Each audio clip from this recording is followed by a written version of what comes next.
Good morning. I hereby call to order this 18th meeting of the Pennsylvania Public Utility Commission for the year 2019, and I ask that you please stand for the Pledge of Allegiance.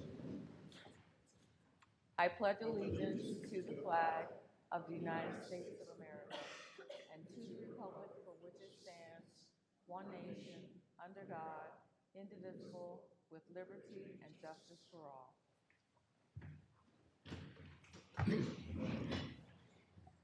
Thank you. As always, we want to make sure we give our safety message. Please note the safety information on the inside of the cover of today's agenda. Also note that the Commission will act on various matters at today's meeting, which is open to the public. However, since adequate forums have been made available for public participation in cases before this Commission, there is no opportunity for the public to address the Commission at this public meeting. The first matter on this morning's agenda is the approval of the minutes for October 24th, 2019, and I call upon Commissioner Coleman, who is the editor. Thank you, Madam Chairman. I'd reviewed the minutes of the October 24, 2019 public meeting and move they be approved as submitted. You have heard the motion for the approval of the minutes. Is there a second? Second. Second by Vice Chairman Sweet. Any further edits? Hearing none. All those in favor say aye. Aye. Any opposed? The motion passes 5-0. At this point, we will call upon our secretary, Rosemary Chiavetta, to lead us through today's agenda. Good morning, Madam Chairman. Good morning, Commissioners. Good morning. Your various offices and bureaus have prepared the following agenda for your consideration. Therefore, let us begin on page 1 with matters presented by Director Sophie and the Office of Special Assistance. It is recommended in an omnibus motion that the Commission adopt the sole item on page 1, the application of Chris Eckerl, doing business as Michael's Moving and Storage, and continue the omnibus motion by including both items on page 2, both items on page 3, and ending with the single item on page 4, the application of R+R vendors. Is there a motion to adopt the staff recommendation? So moved. Is there a second? Second. Motion by Commissioner Place, second by Commissioner Unora. Any discussion? Hearing none. All those in favor say aye. Aye. Any opposed? The motion passes 5-0. Turning to page 5 and matters presented by Director Diskin and the Bureau of Technical Utility Services. It is recommended that the Commission adopt in an omnibus motion both items on page 5, beginning with the application of PennDOT, and continuing the omnibus to include all of the items on page 6, both items on page 7, both items on page 8, both items on page 9, and both items on page 10, ending with the application of National Auditing Services and Consulting, doing business as National Energy Discounters. Is there a motion to adopt the staff recommendations? So moved. Is there a second? Second. Motion by Vice Chairman Sweet, second by Commissioner Coleman. Any discussion? Hearing none. All those in favor say aye. Aye. Any opposed? The motion passes 5-0. Turning to page 11, it is recommended by Chief Counsel Hicks and the Law Bureau that the Commission adopt the proposed order in the petition for reconsideration filed by River Oaks Energy. Is there a motion to adopt the staff recommendation? So moved. Is there a second? Second. Motion by Commissioner Place, second by Commissioner Unora. Any discussion? Hearing none. All those in favor say aye. Aye. Any opposed? The motion passes 5-0. Turning to page 12 in matters presented by Chief A.L.J. Rainey and the Office of Administrative Law Judge. It is recommended that the Commission adopt Special Agent Arnold's initial decision in the complaint of Kevin Smith versus Columbia Gas of Pennsylvania. Is there a motion to adopt the staff recommendation? So moved. Is there a second? Second. Motion by Commissioner Coleman, second by Vice Chairman Sweet. Any discussion? Yes, I have a motion on the matter. Commissioner Place. Thank you. Madam Secretary, I ask that my motion be placed into the record as if I read it in its entirety. Before the Commission today is the formal complaint of Kevin Smith requesting a more affordable payment arrangement in the above captioned matter. This Commission's Bureau of Consumer Services offered Mr. Smith a payment arrangement beginning in May 2019 to pay back his arrearage and avoid termination. Mr. Smith timely appealed the BCS decision requesting a more affordable payment arrangement. The special assistance decision denied the complainant's request for a more affordable payment arrangement and denied the granting the complainant any payment arrangement based on the complainant's poor payment history and the perceived inability to pay. In granting Mr. Smith a payment arrangement, the Commission's Bureau of Consumer Services determined that, based on the Smith household's income and average usage, the complainant should be offered a payment arrangement of $308 per month for 5 years in accordance with Chapter 14. Mr. Smith and his wife have a household of 4 individuals and currently report no income. Despite having no income, the complainant had previously participated in Columbia's Customer Assistance Program and was keeping up with the required monthly cap payments, thus receiving discounted bills. However, in August 2018, the complainant was removed from the program upon his failure to recertify household income. At that time, the account balance was only $93, representing 3 missed cap payments. Because Mr. Smith was removed from CAP in August 2018, he no longer benefits from the discounted CAP billing and has been charged the full retail rate, leading to an account balance of $3,161.01 as of July 30th, 2019. Chapter 14 provides the Commission the discretion to determine whether a payment arrangement is warranted on the non-CAP portion of a customer's arrearage.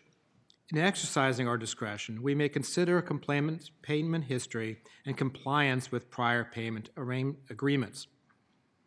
The complainant in this case was diligent in his payments for utility service when enrolled in Columbia's CAP, even though there was little or no household income. As a consequence of this good faith effort on the part of Mr. Smith, Commission precedent permits the granting of 1 payment arrangement. Therefore, I believe that the special assistance decision should be reversed, and Mr. Smith should be granted a payment arrangement. Although Mr. Smith does not believe that this payment arrangement is affordable, the complainant should understand that pursuant to Chapter 14 of the Public Utility Code, the best payment arrangement term that the Commission can grant in this case is 5 years. I strongly encourage Mr. Smith to work with Columbia to pay the $434 catch-up cap payment to be reinstated into CAP. This would allow him to again receive a discounted monthly bill and would eliminate the approximately $3,000 balance on the account. A discounted monthly bill through CAP would provide Mr. Smith with a significantly lower monthly payment than what he would receive through the Commission payment arrangement he had requested.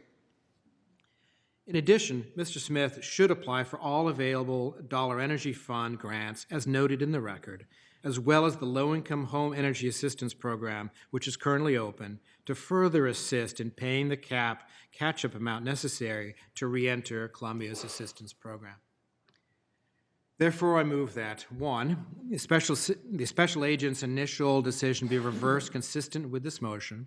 2, that beginning with the first bill issued 30 days following the entry date of this opinion and order, Columbia Gas of Pennsylvania Incorporated shall bill Kevin Smith by adding 1/60th of his non-cap arrearage to his regular monthly bill until the non-cap arrearage is paid in full.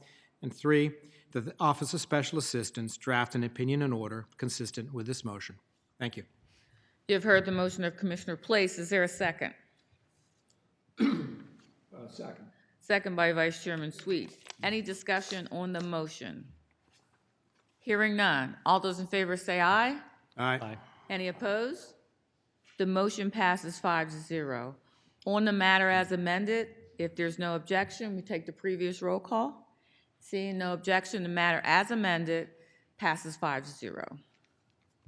Finally, on page 12, it is recommended that the Commission adopt Deputy Chief A.L.J. Cheskas's initial decision in the complaint of Thomas Shores versus the Pennsylvania Electric Company.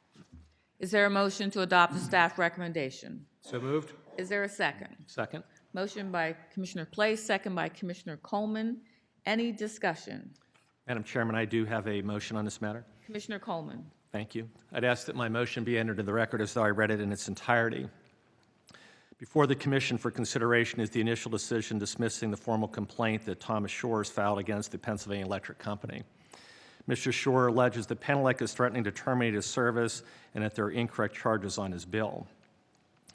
The initial decision separately analyzed the complainant's alleged allegations related to incorrect charges, termination of service, and medical certification. I agree with the ALJ's analysis that these issues and the ALJ's conclusion that Mr. Shore failed to carry his burden of proof with respect to the same. As relief, Mr. Shores requested a payment arrangement. Since Mr. Shores has received and defaulted on prior payment arrangements from the Commission, the ALJ correctly set forth that Mr. Shores must have experienced a change in income or a significant change in circumstance in order to receive a new or reinstated payment arrangement. I agree with the ALJ that Mr. Shores has not experienced a change in income. However, the initial decision fails to consider if Mr. Shores defaulted in his most recent Commission-issued payment arrangement as a result of a significant change in circumstance. Mr. Shores testified that he had various medical issues. There's also testified that Mr. Shore experienced damage in his residence in and around the time period of the last Commission-issued payment arrangement. Since the initial decision did not consider if Mr. Shore's most recent default was a result of significant change in circumstance, I do not agree with the decision and deny Mr. Shore's request for a payment arrangement at this time. Instead, this case should be returned to the Office of Administrative Law Judge for determination on this narrow issue. The case should also be expedited due to the complainant's large account balance.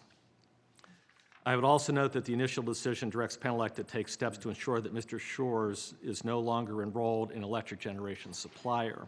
While I encourage the parties to work together to address Mr. Shores' various concerns, including his enrollment with EGSs, any action taken by Penelec to return Mr. Shores to default service should be done in accordance with applicable law, including the Commission's regulations contained in the standards for changing a customer's electric generation supplier.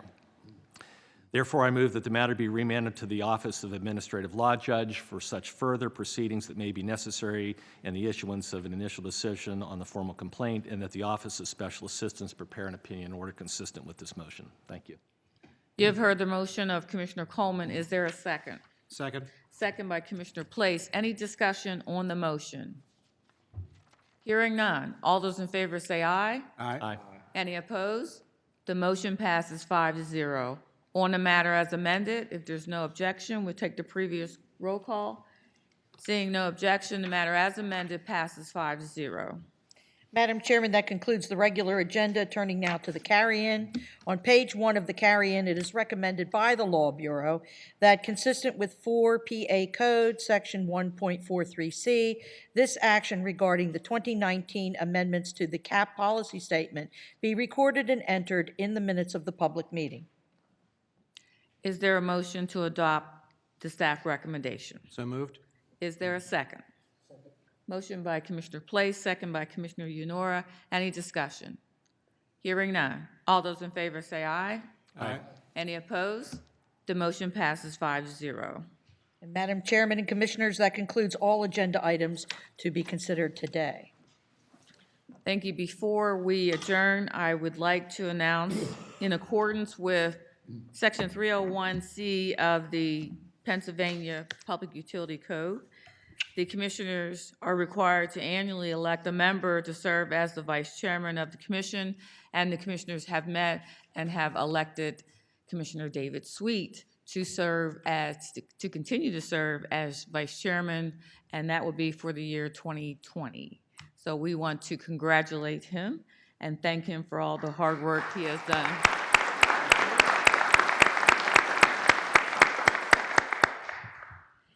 And if there's nothing else, and if there's no objection, we are adjourned.